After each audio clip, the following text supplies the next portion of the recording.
መጽሐፍ ቅዱስ በትንቢተ ኤርምያስ ምዕራፍ 17 ቁጥር 7 እንዲህ ይላል፣ በእግዚአብሔር የታመነ እምነቱም እግዚአብሔር የሆነ ሰው ብሩክ ነው። የእግዚአብሔር ቃል የተባረከ ብሎ የሚገልጸው ሁለት ነገሮች ያሉት ሰው ነው። አንደኛ በእግዚአብሔር የታመነና ሁለተኛው እምነቱም እግዚአብሔር የሆነ ብሎ ይናገራል። የክፍሉ ዋና ሐሳብ በዚህ ዙሪያ ነው። ብዙዎች ወደ ጣሉት አንዳንዶችም ወደ ተላለፉት የሁለተኛው ሐሳብ ጋር ቆመን ማየት እፈልጋለሁ። ዛሬ የማካፈላችሁ የእግዚአብሔር ቃል ከዚህ መንፈስ የሚነሳ ነው።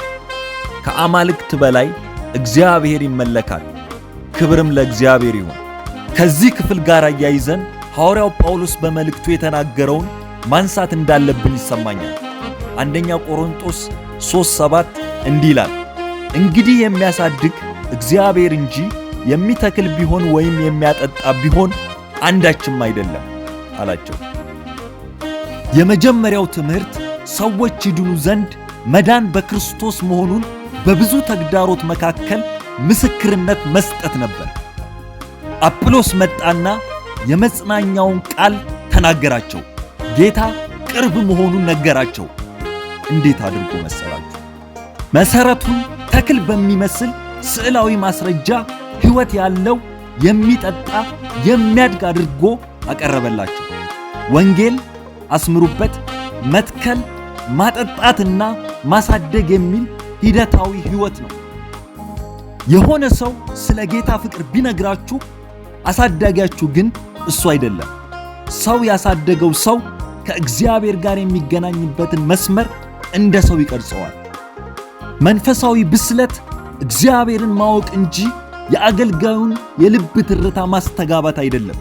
የልጅነት ስልጣን ማደግን እንጂ ማሳደግን አይፈቅድም።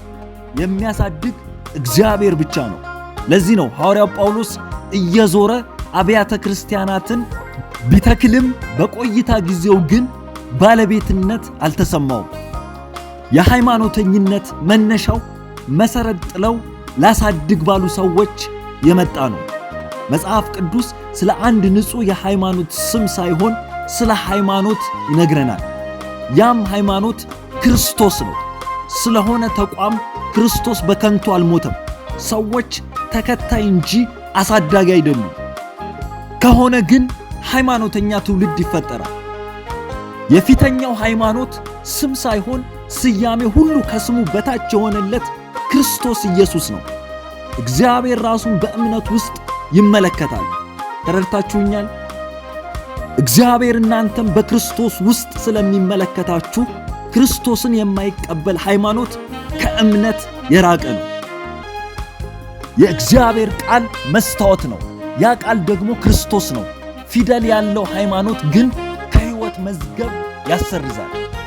ክርስቶስ የሌለበት ሃይማኖት ሐሳዊ ሃይማኖት ነው። መዝሙር ሊጋብዝ ይችላል። ስለ እግዚአብሔር ነግሮ ይሆናል። ከአንዱ ከእግዚአብሔር በታች መልካም ሆኖ ታይቶ ይሆናል። ግን አሳዳጊ የመሆን መብት የለውም።